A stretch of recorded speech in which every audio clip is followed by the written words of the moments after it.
Welcome to my short training on cravings when moving to an alcohol-free life. And I'm going to be giving you 5 ways to manage them and ride them out. First of all, congratulations on taking the decision to have a break from the alcohol, either because you're sober inquisitive and you're dangling your toe in the sober world, or maybe it's because you've decided to make the move to sobriety as a long-term lifestyle upgrade. I'm Jill Mackay, and I took the decision to stop drinking in 2017, and my life has changed in every way since then. And I now work with successful and professional women to help them change their relationship with alcohol and be able to navigate the ups and downs of life without reaching for a drink, and in so doing, creating a joyous life that they don't want to escape from. In my program, one of the first resources I offer is around craving support, some of which I'm sharing with you now. Right, now let's be clear. Ditching the booze is not a wellness trend. Being free from the alcohol and the cravings trap, it underpins everything for the goals that you want to achieve in work and in life. And this and recording will help you in your early days of sobriety. So I'm going to share 5 ways to help you with any cravings in the early days to set you up for success, both now and also later on.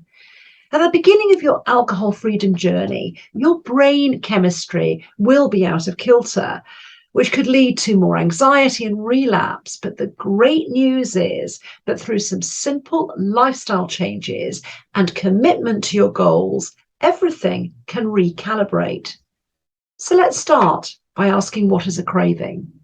So think, have you ever been bitten by a mosquito or a horsefly?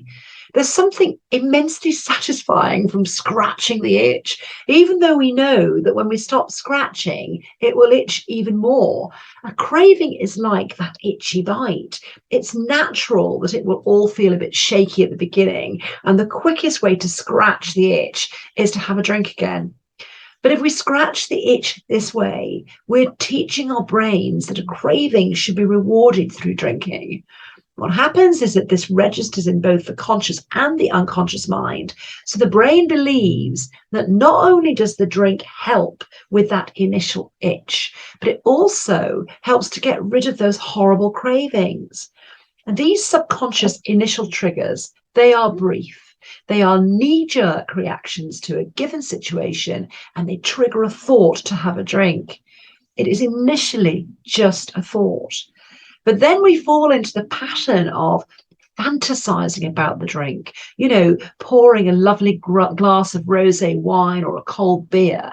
We're imagining the whole intoxicating experience, and then the craving amplifies. We're adding more and more associations to that initial thought, that initial itch. So it is almost as if our whole being has been infected with mosquito bites. The itching is that strong.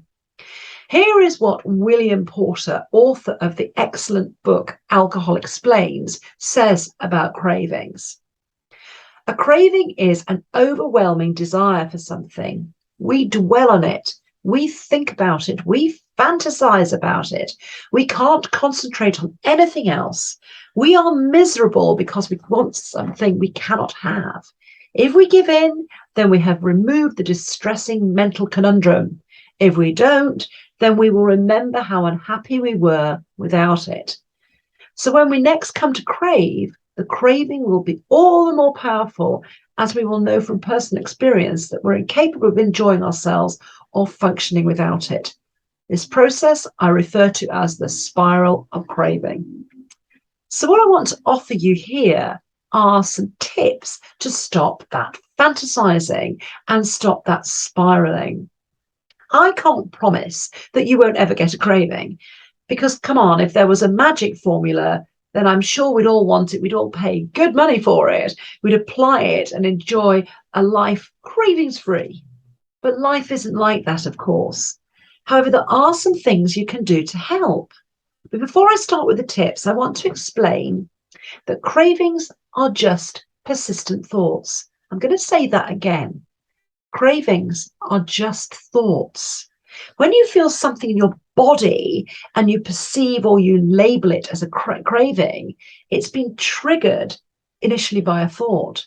They aren't physical demands that emanate from your body, because after the first few days of ditching the booze, the alcohol's all gone from your body. Having said that, cravings can be incredibly powerful. When the thought enters your mind and you start to obsess about it, you don't know a moment's peace until you have it. And we all know that a craving can take on a life of its own. The craving takes place in your conscious mind. So therefore, you can make a choice about what to do about it.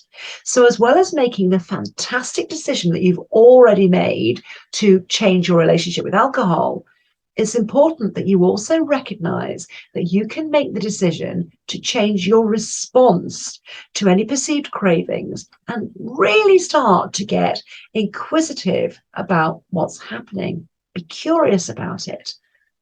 Most often when people give in and they relapse and they scratch that itch, it's because they want to avoid that perceived itch of the craving. It feels like a tortuous white knuckle ride.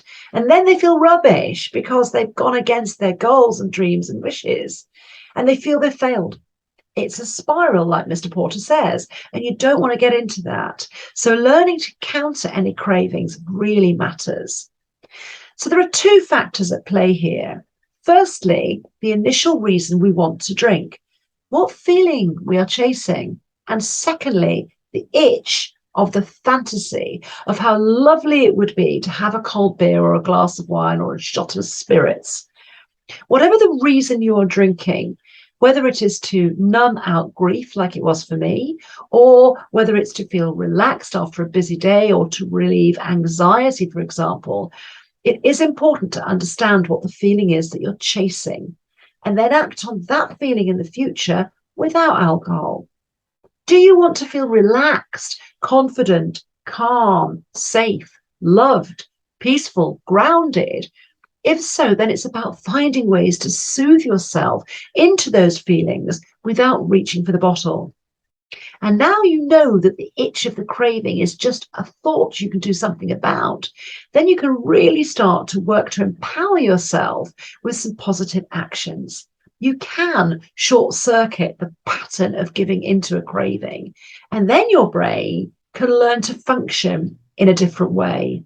It can learn that the itch can be scratched differently, that in fact, there wasn't even an itch really in the first place, just fantasy of the itch. And then your brain will slowly diminish those associations of the itch needing a drink. And the itch itself diminishes as you practice new activities and you build new neural pathways. Rebalance is needed using resources and practicing activities to help to calm your nervous system and balance your brain chemistry. When you do this, you are putting yourself in an optimally healthy position for being able to stop fantasizing about the itch and then ride the wave of any cravings. So, how can you do this?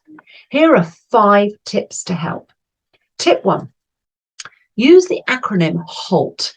A classic trigger for all sorts of cravings, not just alcohol, are the 4 elements summarized by that acronym HALT, which stands for hungry, angry, lonely, tired.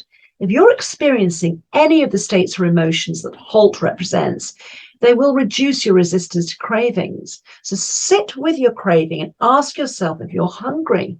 And if so, go and make a healthy snack. Or are you feeling angry and emotional? And if so, label it so, breathe through it, and think through some appropriate actions. If you can, then get up and move and ride out the emotion or write about it in a journal. Get your thoughts onto paper. Are you feeling lonely and feel the need to give in to the craving for a drink, perhaps for some company? Make sure that you have a support team at hand who are happy for you to call them up at any time if that loneliness strikes. Put them in place as your cheerleaders. It's a great backup for success. Or, last one, are you tired? When I look back when I was drinking, and when I was shattered, I reached for a drink. What I really needed was a bit of emotional support and relaxation in the evening to help me into a good sleep routine. And in fact, I drank so much wine, the irony was that I became even more sleep deprived. Now, while the itches or cravings may pop into your head more frequently in the early days, sometimes they can seemingly come from out of the blue, totally unexpected, maybe even at a time of day that you don't associate with drinking, or when you're feeling really happy, not anxious.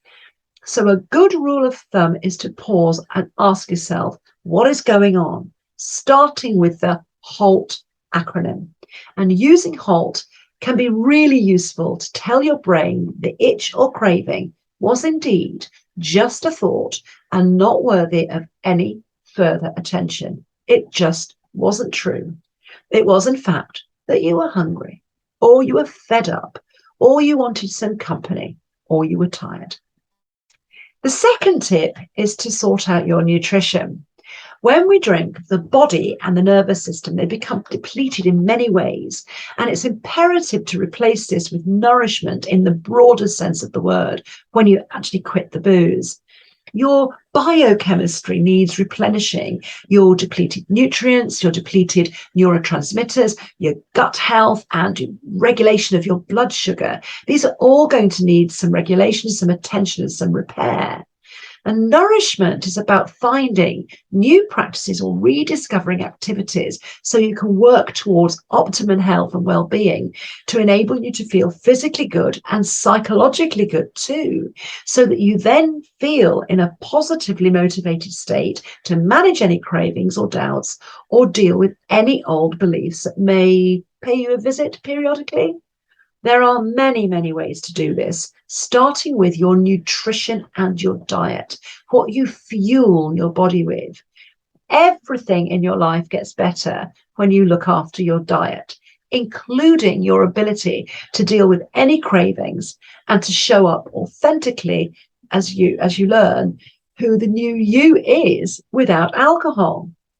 Ditching the booze is a really good catalyst for the body to repair itself, and it can do it so much more quickly with support from a healthy diet. So it's imperative to focus on eating a nutritious, well-balanced diet that consists of vegetables, fruits, whole grains, and lots of protein. No surprises there. And one of my favorite experts in this area is a lady called Julia Ross. She's author of the fantastic book, The Mood Cure.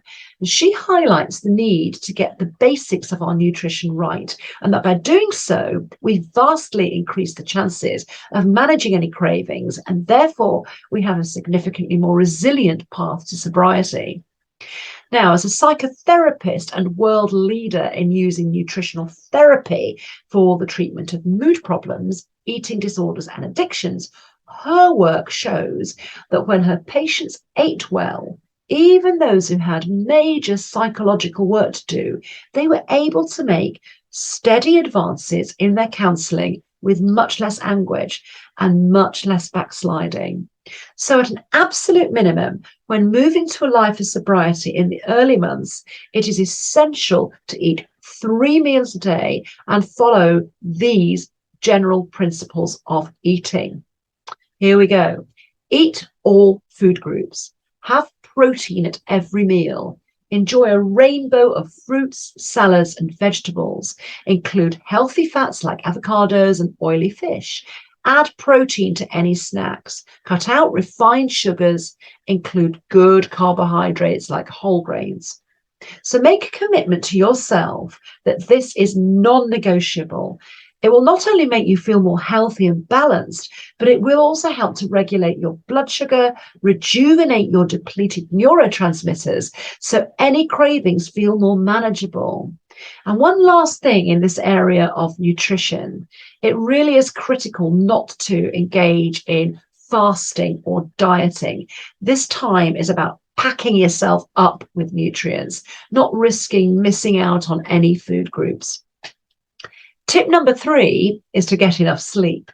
And sleep was an area that was definitely affected by my drinking. And I have learned how important it is to start getting my body, my brain, and my nervous system ready for sleep, making relaxing associations in that hour before bedtime at least. I now love the feeling of getting into bed, knowing that I have 7 to 8 hours of rest and rejuvenation ahead of me. And many people use alcohol in order to try and beat the challenge of getting to sleep at night, because it can be a challenge. And then they add the alcohol in the day to deal with the ensuing tiredness and associated stress of not having enough sleep. And yet the alcohol impairs their sleep in many ways. So it can be a horrible, vicious cycle. So if you're able to work towards a good night's sleep, you'll be really helping to lower your cravings and strengthening your commitment, making better decisions for yourself. Now, it's easy to say that sleep is important, but it's not necessarily easy to do, because studies have found that sleep problems can last for some time after quitting drinking. And in the early days after ditching the booze, typically we actually have initially more problems with actually getting to sleep rather than keeping asleep. But there are many ways to help, and you can help yourself, and with practice it will get easier. Working on your sleep hygiene is a great start. Do stick with it. So good practice includes things like developing a good relaxing bedtime routine, whether you write in a journal, use some form of meditation app, or wind down with a warm bath. Doing something calming prior to putting out the light helps. Keep your room dark, cool, and comfortable. Avoid the use of TV, mobile phones, computers, or any e-readers in your bedroom if you can, because the blue light from these electronic devices can suppress melatonin, which is the body's sleep-inducing hormone, and it therefore interferes with your internal body clock. The National Sleep Foundation recommends keeping your room cool around 65 degrees Fahrenheit, and also using light blocking curtains or blinds or shades if you can to keep your bedroom really dark. And I think that's really worth the investment, because it really helps with sleep and continuous sleep. Also keep a regular sleep-wake schedule every day, including weekends, because what this does is it helps your body and brain to get used to a certain bedtime and then to get ready to sleep at that time. Also avoid napping in the day, particularly during the early days of ditching the booze. Naps decrease your overall amount of sleep debt, making it more difficult, therefore, to fall asleep again at night at the proper time. And stay away from stimulants in the evening. Stimulants that disrupt sleep include caffeine in coffee and tea, some soft drinks, and chocolate. And another stimulant, of course, is nicotine. And do keep at it. This is a long-term investment to build the life-changing positive habit of restorative sleep for life. And sleep helps us to age in a much more healthy way. We know from neuroscience that more than 7 hours of continuous sleep helps to slow down the aging process. 7 hours minimum helps to consolidate learning and memories from the day before. And then we'll give ourselves the best chance of waking up fresh and ready for the day ahead, energized to make the best decisions for the life you want. Tip number 4 is to learn to ride the craving out through breathing. Breath work, mindfulness, and meditation techniques, at their simplest, they help us to become present. And in that present moment, we're able to let go of worries, ruminating thoughts, and breathe through any cravings. Fundamentally, breathing helps us to get out of our heads and into our bodies, which is a wonderful way to feel grounded and balanced. We are so often in our minds, running a narrative around and around. And there are many, many physical benefits of breathing too, as many studies show, such as lowered stress levels, lessened symptoms of depression and anxiety, boosted self-esteem, elevated mood. The list goes on, improved sleep patterns, and enhanced ability to cope with stressful situations. So breathing will bring you so many ways to calm your nervous system and help you to surf any urge of craving or doubt. So keep you connected to your purpose and your goals. Breathwork techniques help you to reconnect with yourself and what your body needs in the moment. But like anything else, they need to be practiced. So what I've done is recorded for you a guided meditation called urge surfing. It's specifically designed for cravings, which can help you to start to experience some breath work. And in this, you're not resisting the urge. You are allowing yourself to experience it and learning that you can overcome that craving urge by riding it out through this simple process. And if you practice this technique, then you're going to feel resilient and equipped to deal with any craving in any moment. You can do it anywhere. And once you're familiar with it, you'll be able to conjure up the images and the associations for yourself without listening to the recording. So it's a really good resource to get familiar with. The link to access it is in the email. And finally, tip number 5 is to build what I call a sober toolkit. One of the things that often happens when you quit the booze is that you find you have more time. Brilliant. And you can use this time productively. So rather than ruminating on any cravings, you can do some really positive stuff. In my sobriety program, every week you build more into your sober toolkit. It becomes your best friend to help counter any cravings or triggers. It is a go-to resource you can access anytime if you feel any triggers, cravings, or doubts, or wobbles. So to start off, simply make a list of activities you can take yourself off to as a distraction if a craving thought comes into your head. A list of easy, accessible activities you can do to distract you, like going for a walk, putting on your favorite track and dancing or singing in the kitchen, running a bath, moving to a different room, grabbing a novel to read a chapter, listening to a podcast, anything. So if a craving visits, you have an armory of alternatives to focus your mind and attention on. Clients often share with me that doing something with their hands helps because it replaces the need to hold a glass. Moving to another environment and mixing up your routine also really helps. And learning something new that you can associate with your new alcohol-free life is a good thing too. So have a think for yourself about what you may want to start doing. Maybe an old hobby you've let lapse, maybe something completely new. So for me, I joined a running club and I wrote the book that I always said I would write. And these have both had a major impact in my life. And I love my running. It's jogging really, but let's call it running. I've made some great friends in my running club. And I'm also super proud that I regularly run 10K. And I've also discovered an absolute love of writing. These life changes would just not have happened with such profound impact in my life had I still been drinking. Writing down in detail why you want to quit the booze is also really helpful, and keeping your purpose and those goals in view so you can remind yourself of why you're embracing sobriety. That often in itself can be enough to move the craving on and boost your motivation. So pop your purpose and goals in your sober toolkit. Now, some people need to stay away from friends who drink in the early days. Others adopt the mantra of keep the routine, change the ingredients. So don't change anything apart from the ingredients. Finding new alcohol-free drinks may be an activity that interests you, and you may enjoy it and find it satisfying. There certainly are increasingly more drinks, far more choice of lovely alcohol alternative drinks available these days. And I now also have a small collection of beautiful glasses, special glasses at home that are for my special drinks to enjoy. So your sober toolkit is yours and yours alone. What works for one person may not work for another. Some people love nature or exercising or reading or journaling, knitting or running, cooking, having a bath or painting your nails.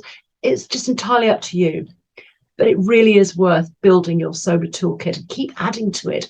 By doing something to change or mix up your routine, you're far more likely to be able to move away from any cravings and immerse yourself into self-care or new activities, hobbies, and a new life.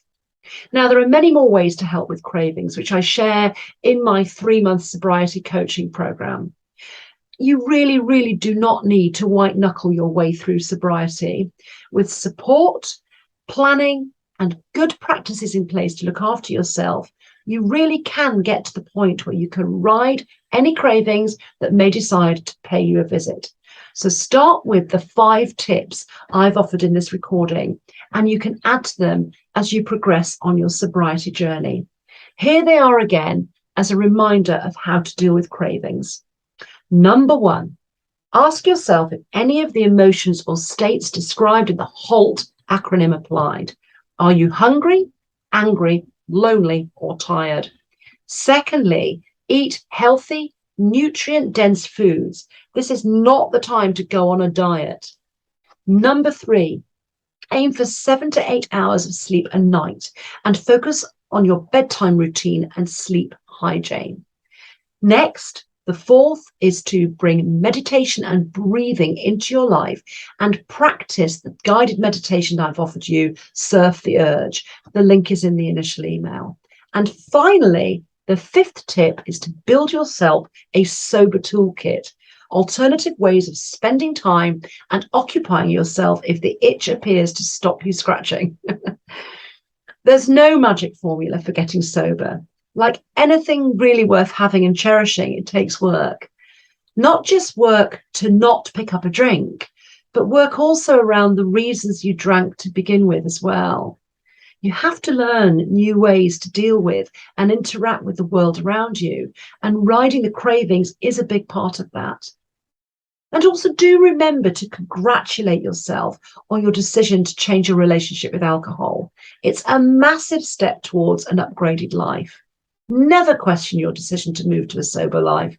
It's the biggest gift of self-care you can give yourself.